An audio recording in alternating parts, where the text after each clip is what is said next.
She cheated on me. After everything I did for her, after I took such good care of her, how could she do this to me? Fascinating. The initial stage of grief, denial, followed by a performance of victimhood. Textbook, really.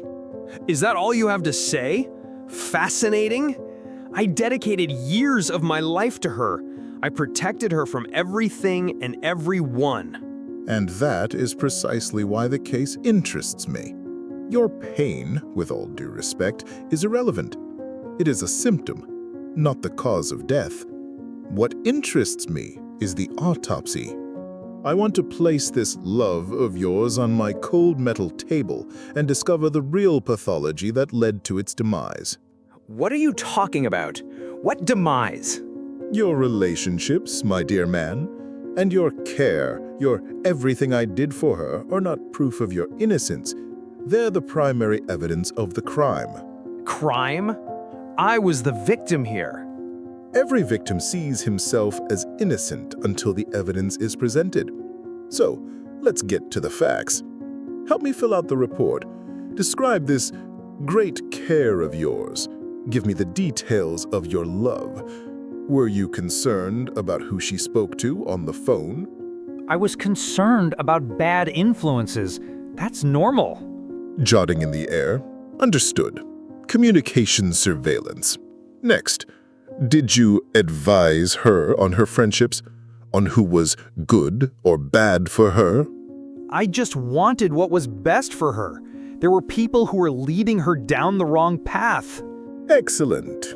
Social isolation under the pretext of protection. And financially, were you generous to the point where she didn't have to worry about anything? To the point of creating a comfortable dependency? I gave her everything. A good life, security. Is that a crime now? Is providing for someone a crime? No, my dear man.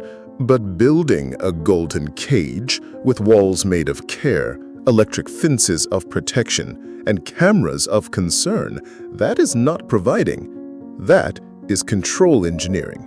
And what you call betrayal, I'm beginning to suspect, has another name. A much simpler name. Escape. Escape? That's absurd. I didn't build a cage. I built a fortress to protect us. The world out there is a minefield, and she, at times, is naive. My care was necessary. Ah, the despot's noble justification. I control because I love you. I limit because I protect you. It is a speech as old as tyranny itself. Let's take one of your proofs of love, your advice on her friendships. Don't you know that a person is a product of their environment? That the people around someone can influence them? The famous, "A man is known by the company he keeps." You should know that since you have so much fun with your sadistic philosophy. A lovely folk proverb to justify surveillance. You didn't forbid her from having friends. Worse, you convinced her with your superior logic that her choices were dangerous. You made her doubt her own judgment. You didn't build a prison with bars. You built one with common sense, where she became her own jailer just to please you. It is the essence of disciplinary power. I just wanted what was best for her. I gave her the best of everything, including financially, so she wouldn't have to stress about anything. And there it is, the will to power in its most elegant form. It wasn't to spare her from stress, my dear man. It was to ensure that you were indispensable. Supreme power doesn't come from giving orders. It comes from being the sole source upon which the other depends. You didn't want to be her partner. You wanted to be her provider, which is a much classier way of being her owner. I've always heard that someone who loves makes a point of being a cool, reliable partner. What did she gain by making me insecure? And to make matters worse, I was right. She cheated on me. And now you're trying to say I'm the toxic one? There's the result. Against facts, there are no arguments. Facts. I love facts. But you interpret them with the logic of an amateur. You think her betrayal justifies your behavior. What foolishness. Her betrayal is the consequence of your behavior.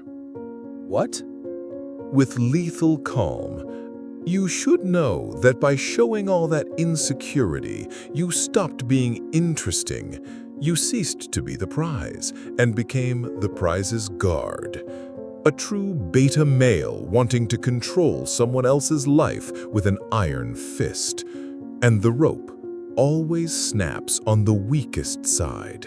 And the weakest one, my dear man, was you. He who loves cares. That's what I did. Your specialty is twisting things. She had no reason to do what she did. Okay, keep running. But you should know I saw the whole scene from a front row seat.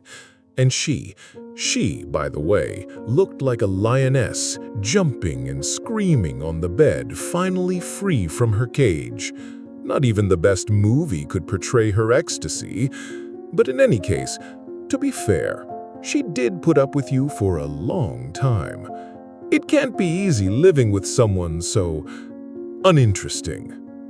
Oh, really? Then you should have filmed it and given it to her whole family and spread it all over the internet, that sinful slut. Leave her sin to me. However, you really did have an excellent idea. The prize would be twofold, and my stock would soar. One infidel and one jailed miscreant. Fantastic! There would be fireworks in hell and a countdown for the arrival of both. You turned me into a monster. This desire for revenge, that wasn't me. Me? I don't turn anyone into anything. I am a mirror, my dear man, a polished steel mirror. I merely showed what was already there, hidden beneath your thick layer of good intentions and care. The monster was always yours. That's not true. I'm not like that. One of your Swiss psychologists, Carl Jung, had a lovely name for it, the shadow. The part of you that you throw into the dark basement of your soul and pretend doesn't exist, but which in truth runs the whole house when the lights go out. I didn't create your monster.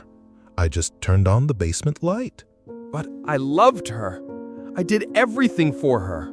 Loved her? No. You possessed her. And when the object of your possession showed it had a will of its own, it became, in your eyes, defective. You didn't love her.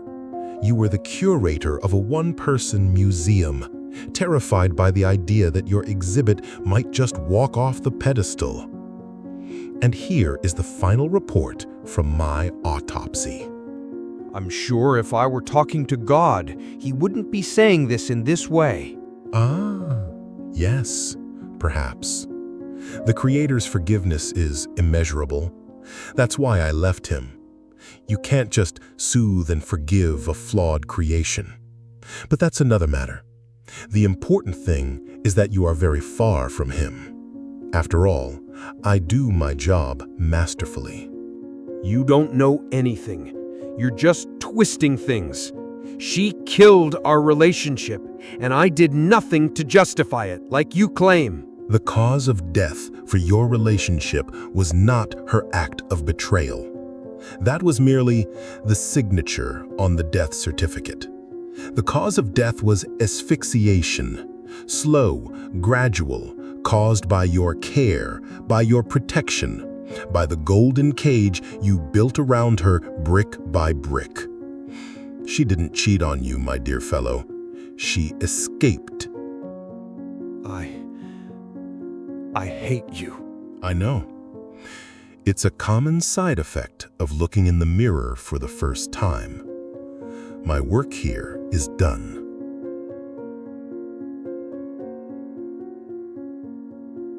The report is concluded. The victim, as always, refuses to accept the cause of death. Classic. And you, in your own small domestic crime scenes, would you know how to identify the instrument used? Think carefully about this riddle.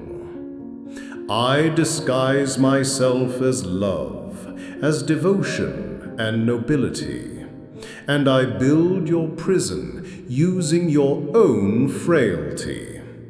I am the sweet poison that keeps you from taking flight, and then I cry, surprised, when you seek a different light. What was the true murder weapon?